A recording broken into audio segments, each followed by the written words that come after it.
वर्षाखेरीस सूर्यास्ताला ती आज भेटणार होती. मी दिलेली जरीची साडी ती आज नेसणार होती. दोघांमधले तेढ अन भांडणे आज शमणार होती. कारण आज पहिल्यांदाच मिलनाची रात्र घडणार होती.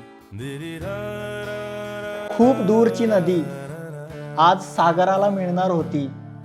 माझी रात्रानी माझ्या मिठीत खुलणार होती. हा चंद्र साक्षीला अन शुक्राची चांदणी चमकणार होती. मला खरंच नव्हतं माहीत की ती आज एवढी बिघडणार होती.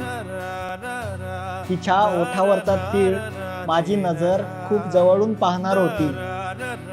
अबोल प्रेमाची आग आज सदेह भडकणार होती.